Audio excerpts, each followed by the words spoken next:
안녕하세요. 청년 큐티 새로운 컨텐츠 청년에게 묻다 1회차의 진행을 맡게 된 청년교구 40기 신지뉴입니다. 청년에게 묻다는 청년들의 일상 속에서 그들이 어떻게 말씀을 적용하고 어떻게 하나님을 만나가는지 함께 나누는 시간입니다. 그 첫 번째 시간, 오늘의 게스트로 김아른 자매님 모셨습니다. 반갑습니다. 반갑습니다. 네, 자기소개 한번 부탁드리겠습니다. 네, 안녕하세요. 저는 남청 2부 35기 김아름입니다. 네, 반갑습니다.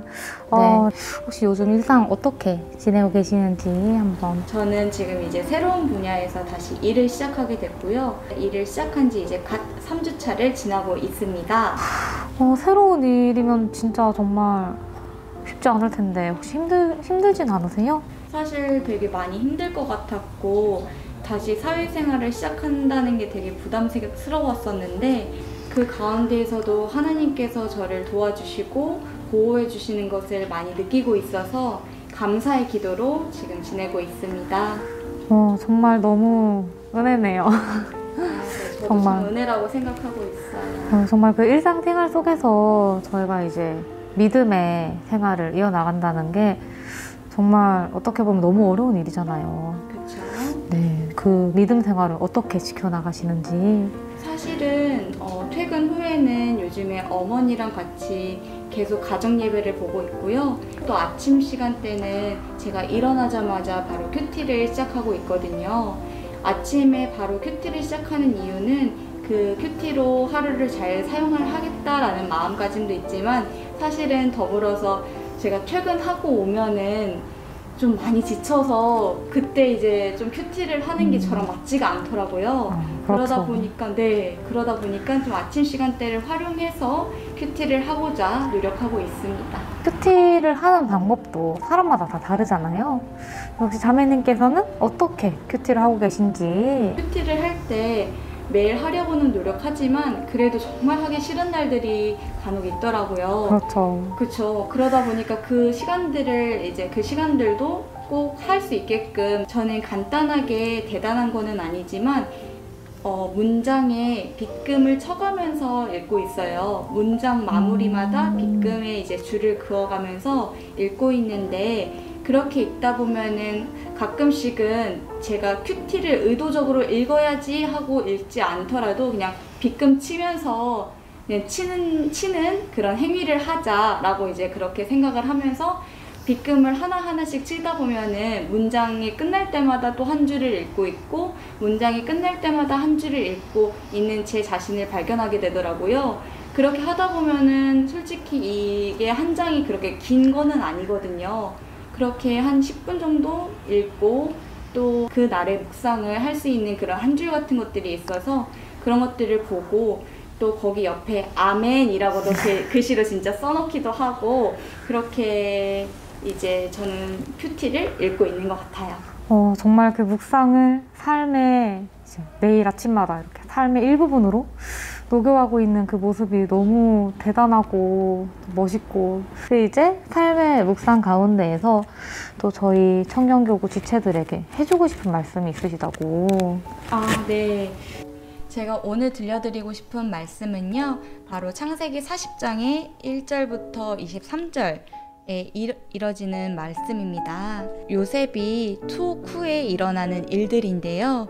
거기에서 만난 두 시종장의 꿈을 바로 해석해주고 그 꿈대로 이제 그 두 시종장의 인생이 변하게 됩니다. 한 명의 이제 시종장은 흉몽을 꾸고 죽게 되고 한 명의 시종장은 길몽으로 다시 이를 복직하게 되면서 요셉을 풀어줄 것이라고 약속을 하면서 시종장이 복직을 하게 됐지만 결국에 요셉은 새까맣게 잊어버린 채 계속 감옥살이를 하게 됩니다. 그 안에서 이제 요셉 같은 경우는 하나의 희망을 얻었다가 다시 무너지는 그런 시간들을 겪게 되는 거죠. 근데 이 안에서도 요셉이 뜻대로 되는 일은 하나도 없었지만 하나님의 뜻대로 모든 일이 차질 없이 진행된다는 것을 봤을 때 내 뜻대로 할 수 없는 상황이고 내가 원하지 않은 상황이지만 그 안에서도 하나님의 계획하심이 있구나라는 것을 알게 되었고, 또 하나님이 내 삶을 그렇게 설계를 해 나가신다는 것에 많은 위로를 받았던 것 같아요. 저는 사실 제 인생을 그렇게 긴 인생은 아니었지만 얘기를 나누자면, 저는 사실 어렸을 때부터 모태 신앙이었음에도 불구하고 저에게 하나님은 사랑의 하나님보다는 원망의 하나님이었어요. 이제 학창 시절을 보내고 또 이제 청년의 시기로 넘어갈 때 제일 이제 큰 이벤트가 수능이잖아요. 그 수능을 공부하고 이제 대학을 올라왔을 때에도 제가 그렇게 원하지 않은 그런 결과가 나왔고, 그 결과 속에서 이제 제가 마음을 접고 또 새로운 꿈을 꾸게 되고 전공을 살려서 이 세상 밖을 나오려고 노력을 했었는데, 계획을 하고 이 인생에서 무언가를 해보려고 되게 발버둥 치고 노력했던 시기가 계속 되었던 것 같아요. 그렇게 저만의 이제 어떻게 보면 욕망이죠? 그런 것들을 이제 마음껏 쌓게 되고, 좋게 말하면 이제 꿈이 많았던 시절인데, 제 뜻대로 제 상황대로 풀리지 않는 그 현실이 굉장히 저한테는 낙심이 되고 절망인 가운데 있었던 시간이었어요.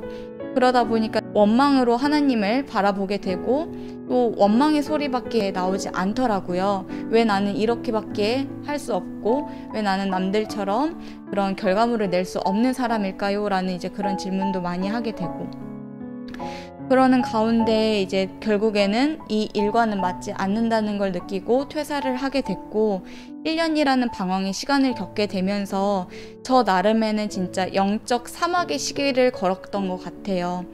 제 마음도 굉장히 메말라 있었고, 또 저희 가족 중에서 아픈 분이 이제 또 생기셨고, 그러다 보니까 사람의 이 마음가짐이 굉장히 피폐해지더라고요.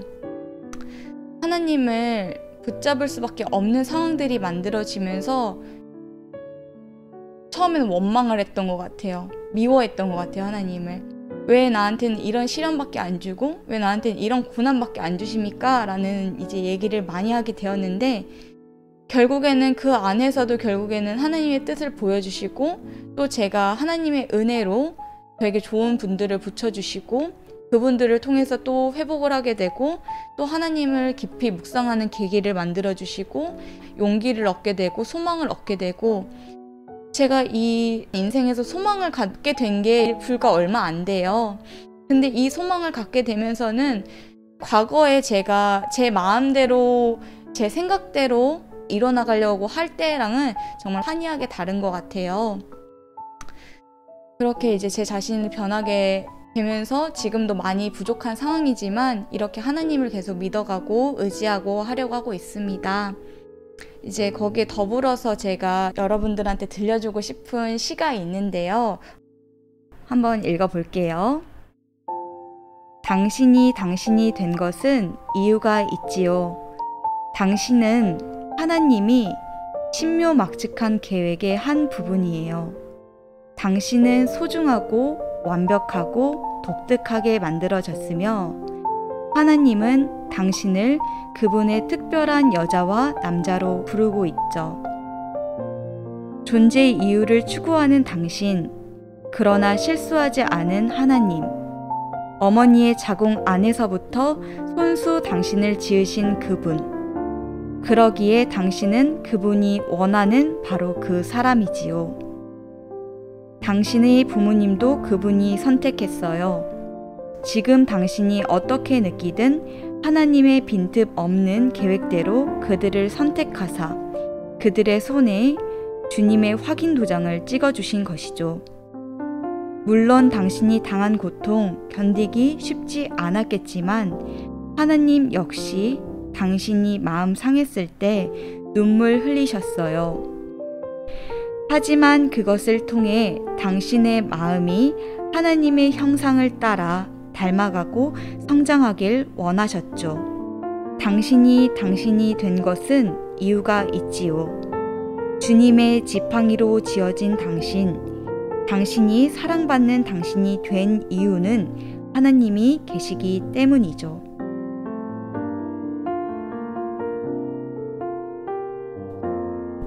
사람의 꿈이 부서진 곳에서 하나님의 꿈을 펼치십니다. 꿈이 이루어지지 않아도 좌절하지 마십시오. 하나님께는 또 다른 꿈이 있습니다. 항상 기도하고 응원하겠습니다.